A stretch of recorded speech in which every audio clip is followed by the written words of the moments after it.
Rex on the road. We're at Scott Harvey Wines in Amador County. Cheers, guys. Cheers. That doesn't look like wine in your glass. No, it takes a lot of beer to make good wine. I like it. And, Especially as the days get long. Molly's not only a winemaker, but a great beer expert as well. Well, and most winemakers are. Yeah. Yeah. And I've noticed that before. I mean, you're probably spending all day around wine. Not that you don't love wine, but it's like working in a grocery store. You know, you don't want to work in a grocery store when you get home, right? You want to relax. You want to unwind. Right. So what beer are we drinking today? Just a cold Modelo. Okay, good old Modelo. Cold and simple, and There you go. I went to a winemaking school in Germany, and we got out of school at 3 o'clock, and around the corner was the local Straussfeld, which is a pub, and we just drank beer all afternoon. Why not? Well, I grew up in Chico, and Chico was a big beer town when I grew up. Yeah. And I was a soccer player or a football player, the ball that you kick around. Right. And so I started drinking beer really young, okay? Yeah. And today I'd probably be in trouble. There'd probably be some... beer drinking age. Yeah. Back then, when I was in Germany, was 13 years Oh, old. wow. Wow, that's my kind of country. Of course, nobody even cared about that. Right. Well, tell us about the Big Crush is coming up, Oh, and yeah. we're all excited about that. Yeah, we do a lot of things here at Scott Harvey Winery. We're sitting here in front of these grape stomping barrels, which we're doing tomorrow. And then, so, you know, different things. It's great to be in our wine club because you can participate in all these things. And Molly, you can tell them about the Big Crush. yeah, we've got Big Crush coming up. It's one of our big passport events that we do every year.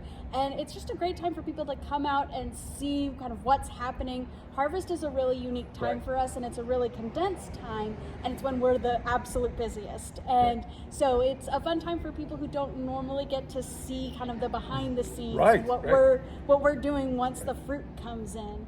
And so we'll be able to kind of showcase a little bit of that.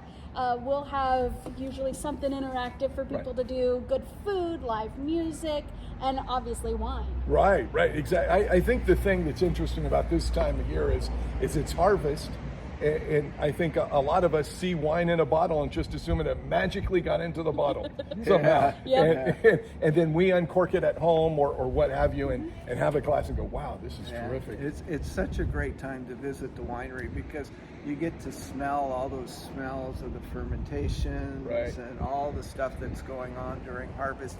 And if we're crushing when you're here, we always let you taste the juice and let you eat the grapes and you know, kind of let you see what we're doing. But you can get a little sticky if you want. You know, Well, it's that behind the scenes thing, right? It's that seeing how it happens and how it's made and what you guys do. I mean, there's so much work that the average person doesn't know that goes into making that bottle of wine or that glass of wine that you have. This is my 50th harvest. Wow. And Molly, with the Southern Hemisphere, you've got 2 more than the actual years. Yeah, right? I think I'm at 15. 15? Yeah. 15. Yeah. And now this last year, because the weather was kind of so weird, what part did that play to where we are now in the harvest season? It gives us bud break because of that cold spring. Bud break was 3 weeks late.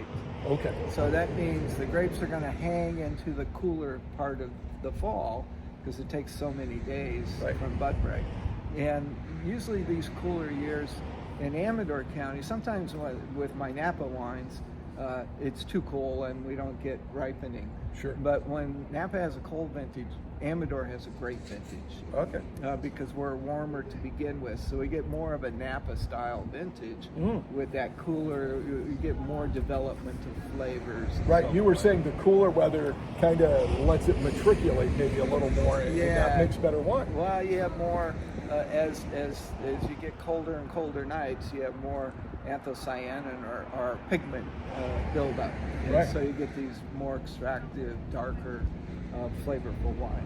Well, I mean, that makes sense, kind of. I mean, the longer that the grape is able to do its thing, the better the wine's probably going to taste in the long run. Right? Molly can tell you in the lab what we're tasting. Yeah, right now we're still tasting some underripe characters even as the sugars are coming up. So we're letting things hang a little bit longer, and when we look out at the forecast and see, hey, it's going to be mid 80s for the next 10 days. Sure. That's great grape ripening time, because it's not getting so hot that the vines are actually shutting down, that the vines are actually continuing to work and produce those more complex and extractive flavors. And so we're seeing, we're seeing the sugars still climb, but climbing at a really gentle rate. So we're not starting to see too much raisinning yet. And we're seeing the acid develop alongside that, which are the two numbers that we look at as winemakers for picking. And we're seeing the flavor. And the flavor develop. That's the most important. Exactly. We do things by both science and art. And the science side is measuring those numbers, the sugar levels and the acid. The art side comes in when we get to taste it and say, okay, well, I'm starting to see this flavor develop. I want to see that. Too much of this, not enough of that. Exactly. Right. You're still seeing, if you're still seeing, we call it, green or bitter, or something that's underripe. We want to let that hang and let that develop. And then as those grapes start to mature more on the vine, we see that character go away, but maintain that nice acidity of it. Well, I think that's what's great. I mean, about winemaking is you got the mix of art and science. The science is the sugars we're dealing with, the level of the grapes this year, the bricks, and we're going to do this, we're going to do this, we're going to kind of play with that and kind of see what we get. Right?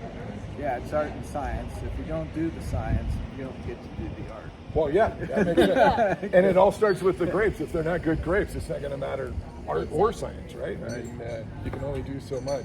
We had a saying in school that was, it's easy to make bad wine out of good grapes. It's hard to make good wine out of bad grapes. Right. So we're looking for those good grapes coming in. So either side is not a good thing, right? Exactly. The bad grapes or the good grapes, but everything's got to go together. As long as you take care of the good grapes. We've made bad wine out of good grapes.